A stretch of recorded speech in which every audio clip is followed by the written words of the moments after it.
That Was Yesterday podcast is brought to you by Define Mind and Body Wellness, my wellness center here in Glastonbury, Connecticut, where we specialize in holistic services to help shortcut the process so that you can see results fast, but learn to do it in a habitual way. So many of the topics we talk about are part of the program that our clients receive, except they get much more in-depth detail. Also, my workbook of the 10-week program to lose and never look back, which is only available to our patients at Define. If you are interested in holistic body fat spot reduction, or our pod to increase your metabolism, or our cold plunge, or our sauna, which is the best sauna in the world, that I promise you. I know that sounds biased, but you'll see for yourself. Please go to definewellnesscenter.com. You will be prompted to put your information in, and make sure to mention podcast when you do, as you will be eligible for a bigger discount on our introductory services because you are a listener. Appreciate you.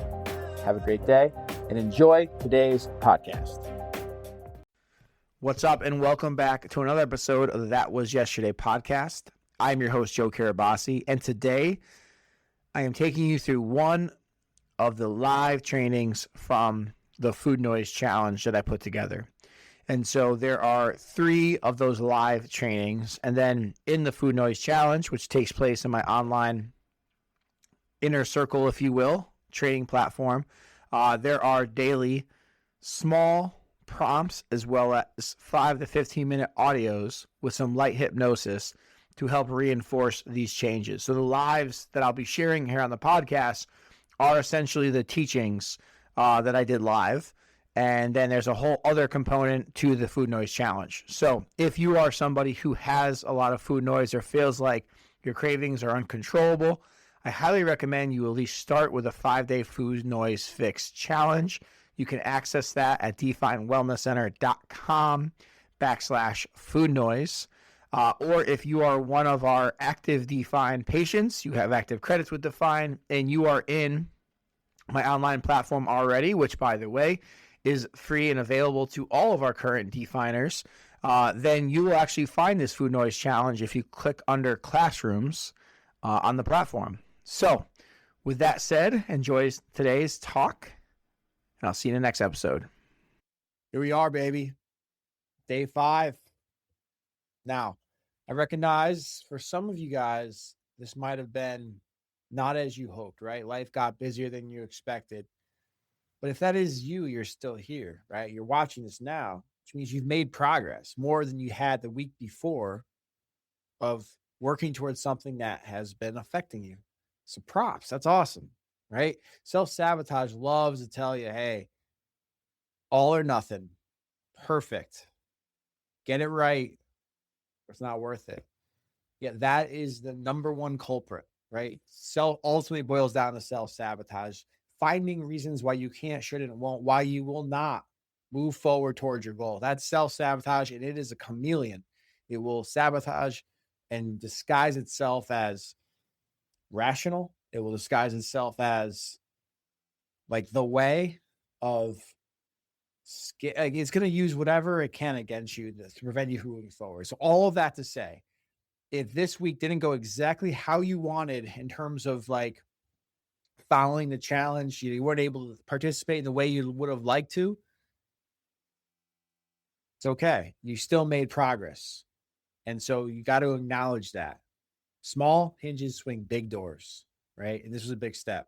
And I am going to extend access to everybody who had joined us, because obviously we have a bunch of people in here who are sort of our monthly members. And then we have some new faces in here who are here for the Food Noise Challenge. Those who are here for the Food Noise Challenge, I'm going to extend this in another week for you. So it was originally just going to be 1 free week of the site, but I'm going to extend it for you so that you have that opportunity to finish it out, okay? And those you guys who are monthly members, this is just one of many programs you get access to, right? It's just what you get. So that being said, those of you guys who were able to participate, who were able to follow along, it's really important here. Take a moment to think about that progress. Think about notice the differences you made. Notice the internal voice, right? So if you are someone who did every aspect of the challenge up until today, think about what it is. What's your interpretation of it? Do you feel like you made progress? What's the progress you made? Get into the details, nitty gritty. What are the small shifts? Remember, the expectation needs to be small shifts at a time. Did the food noise volume go down? Did you feel like you're in more control? Did you find yourself pausing before thinking about or doing something that was maybe against, maybe it was a thought you didn't want to entertain, or a food you don't want to eat. And rather than just have that thought or eat that food, you paused. Did that happen? That's pretty damn cool if it did. Any one of those, right? So think about what works for you and make sure to acknowledge your effort, which brings you to the very next one, which is pay attention to that voice in you who said, this didn't work. Nothing's going to work for me. Now it's not a good time. I'm too busy. Dig into those. What are they trying to tell you? And now don't, look at these. So these are parts of you. So within us, all of us, there are parts. There are primary parts. There are disowned parts. Primary parts are the parts of us that have taken over control for one reason or another, but oftentimes at the end, has some level of protection of the inner child and of insecurities. That's where our primary parts generally come in, and they automate our processes. And when I'm referring to parts, I'm referring to voice dialogue, where I facilitate voice dialogue sort of trainings. I use it with my hypnosis as well. But basically, parts work is where you have within all of us, you can call them parts, you can call them subpersonalities, you can call them energies, you can even call them emotions, but there are these dominant sort of parts or subpersonalities that live within us. Self-sabotage, the saboteur would be one of them, right?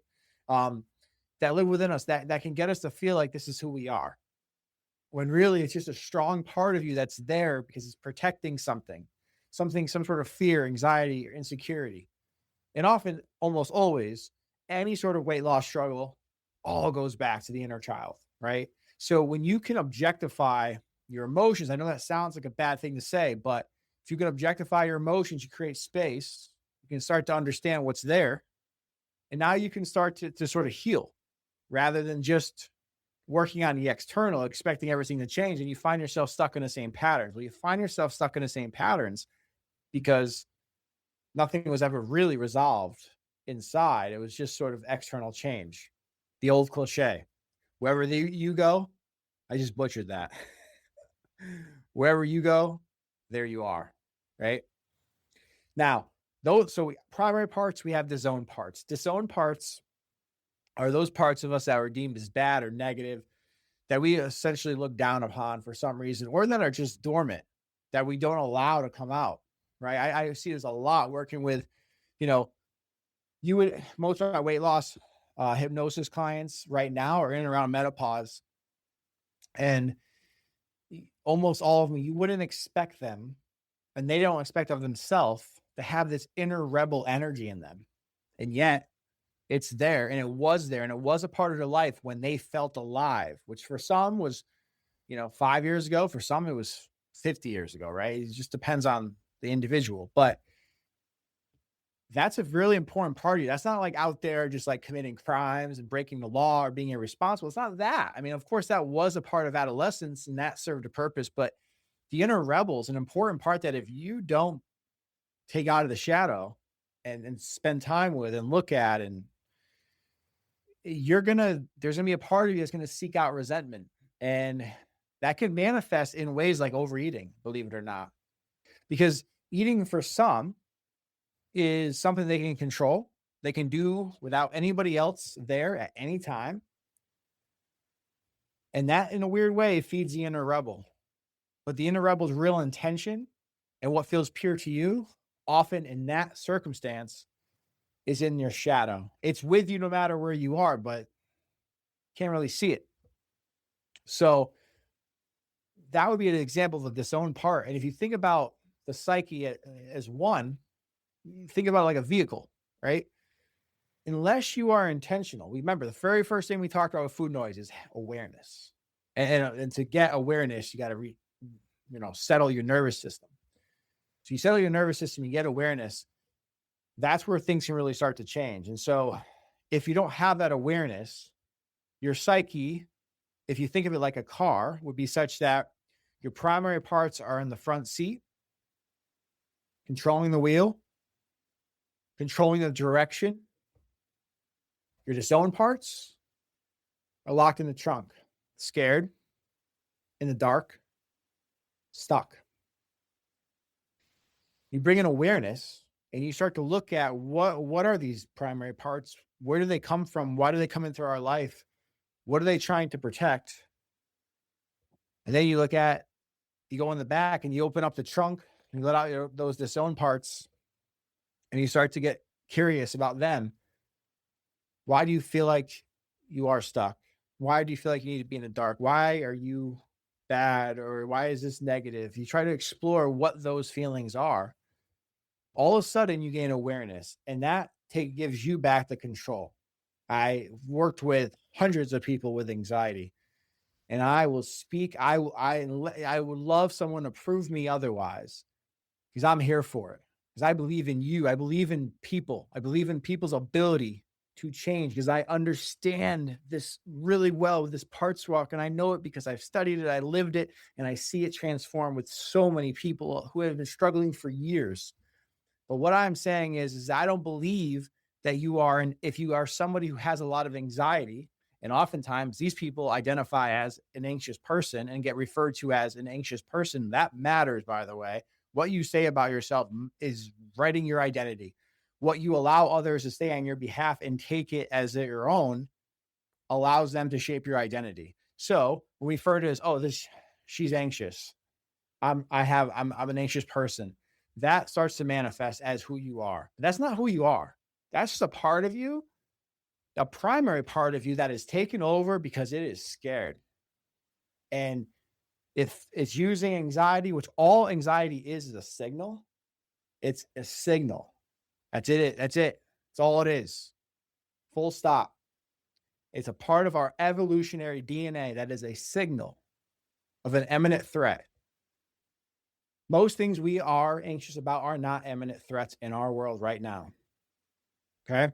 I'm not going to go down this rabbit hole on anxiety. I just did, we covered this in small group the other night, and there will be a hypnosis. We also did hypnosis on it, but a part of you is anxious. That's a primary part. But if you start to gain more awareness, you settle your nervous system, you gain more awareness and start to learn about this part. Why is it having anxiety, and not judge that part? That's important. These parts oftentimes are at the maturity they came into your life. Most of our parts that sort of take over for us and steer us sometimes in the opposite direction we want to head into, those parts are from our childhood.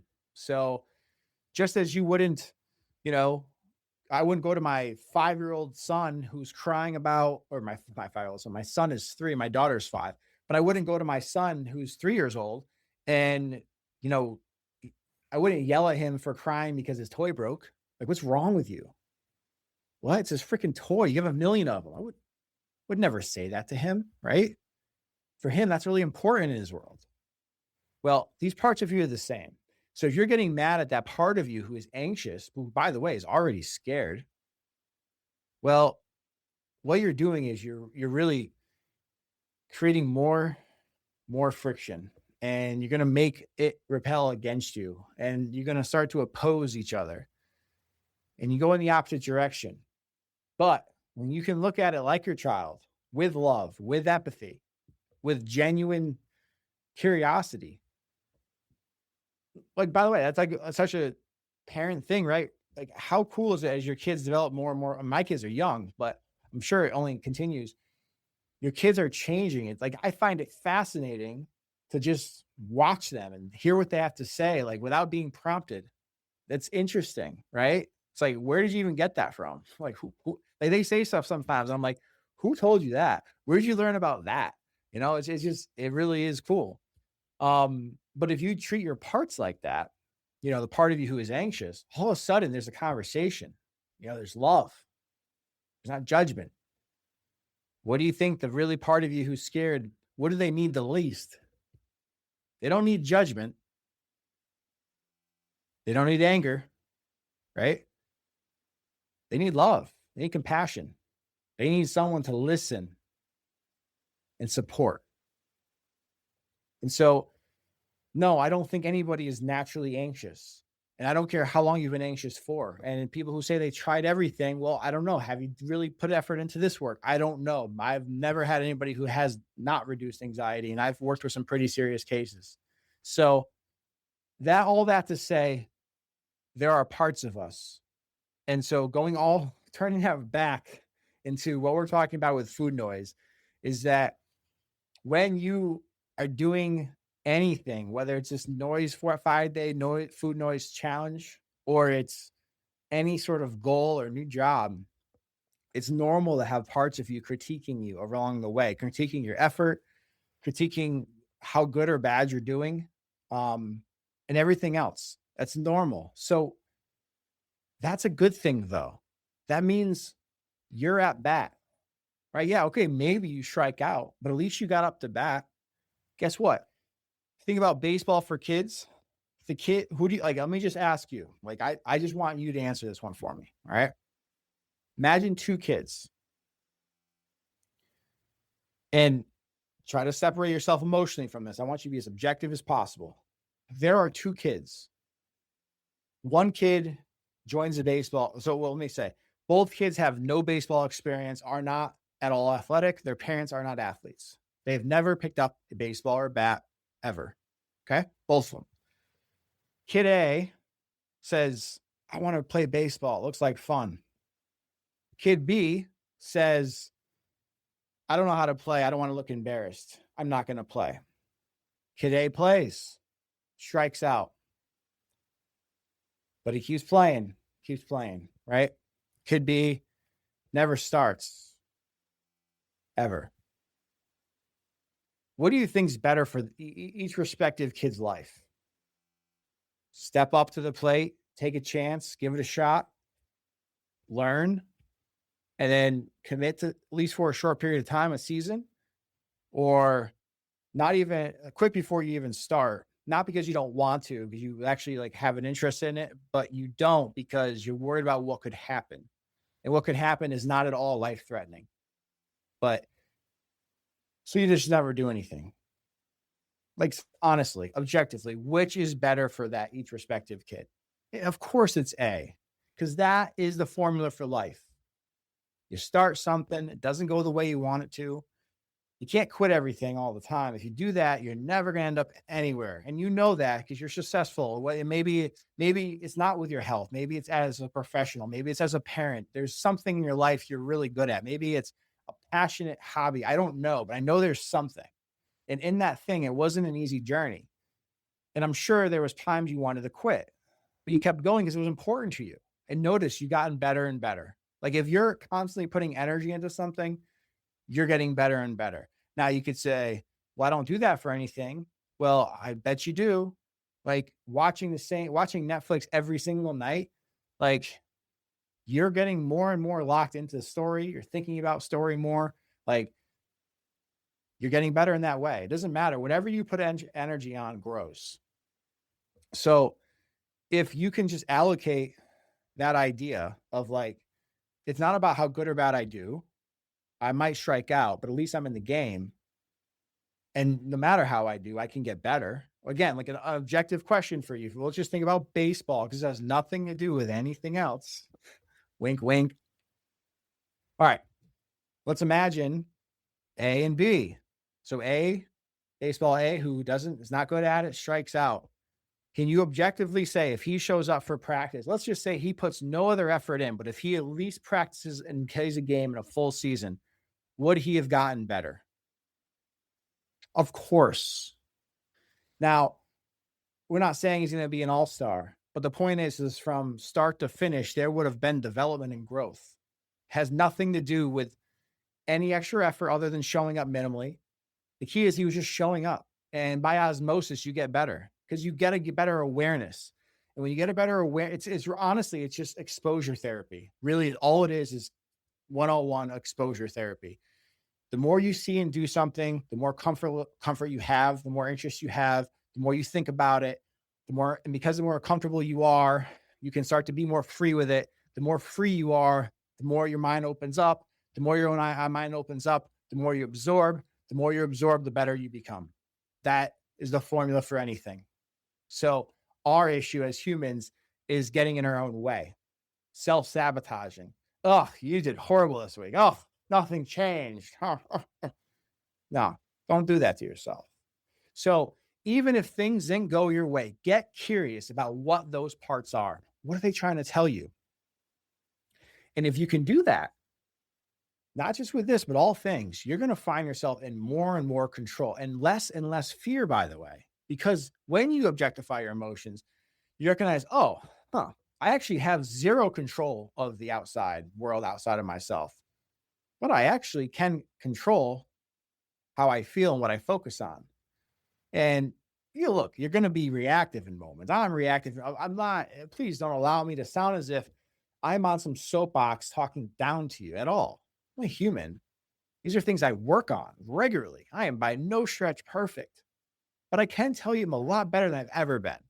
And that has been steady development, from barely being able to speak in front of my own peers in grade school, overthinking everything I said because I was called stupid and dumb and retarded. So often I thought that's what I was because that's what I heard. And I was deathly scared and I had speech impediments, not because I had linguistic issues, but because I actually was just fearful of saying something fully, who was in reading classes, who couldn't get over all of these things. I could keep going. But the point is like, I didn't know now what I know then, but along the way, the only thing I ever had going for me was I learned a little bit, and that led into the next thing.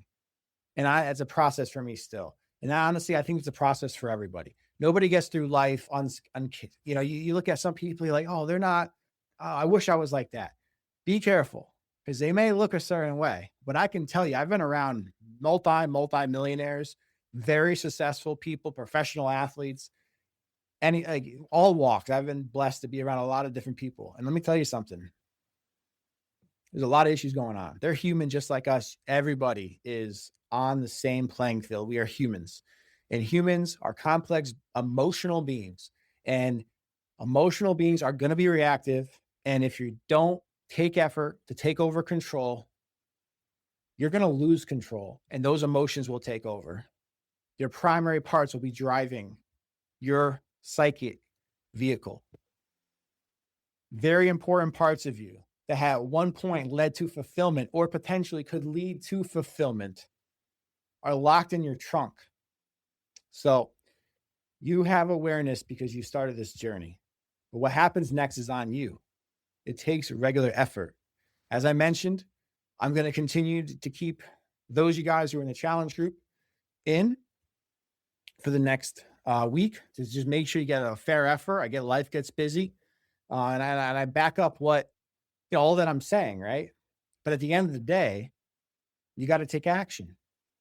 And for most of us, 5 days isn't going to resolve years and years of trauma. And even if it does, to fully integrate takes time. It's like anything else that you've ever done that you've gotten good at has taken time.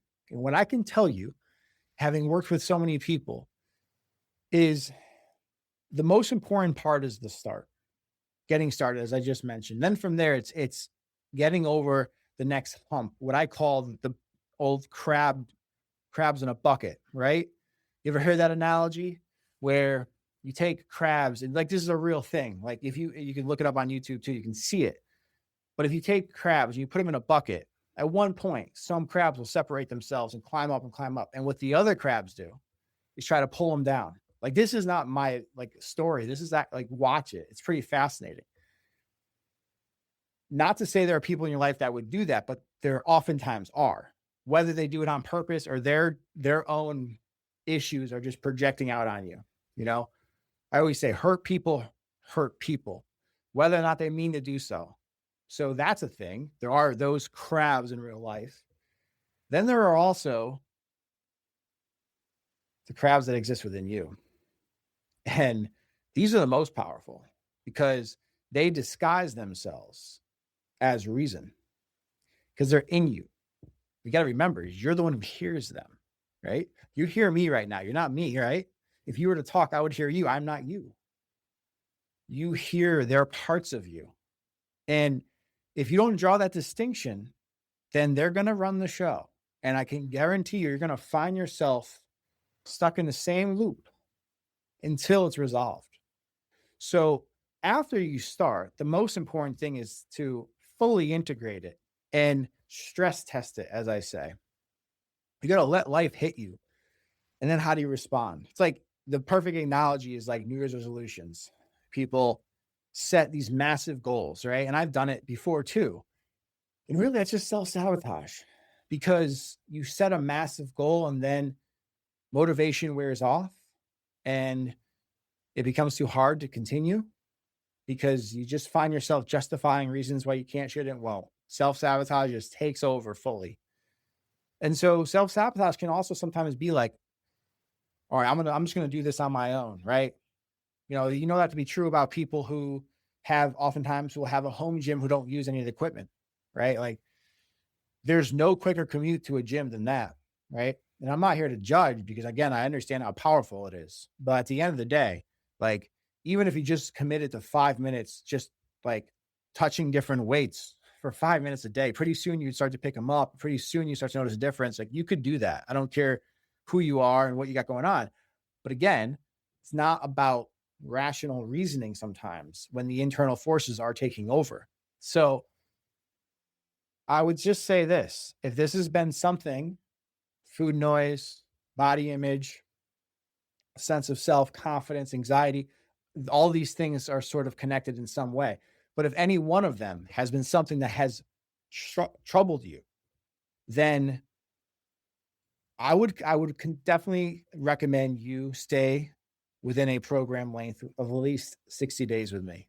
Because I know that will make a change. Now, look, I know you have to participate, you have to communicate. And then a part of you might be thinking right now, there's a self-sabotage part as well. I'll call these parts out because I hear them all the time with my coaching clients. But a part of you might say, well, that's just the thing. I don't have the time for it. I don't have the time. Okay. Okay. If you want to run that story, good luck. It's not going to get easier. And I can tell you, there's not going to be like, it's not going to just slow down one day. Like using busyness as an excuse not to do something that you need it's going to keep you stuck indefinitely because life is not getting any slower. It's just not. I don't care what stage you are. And technology is only going to draw us in more and more and more. And the pace of our society is only getting faster. Our attention levels are only getting shorter. So now is the time.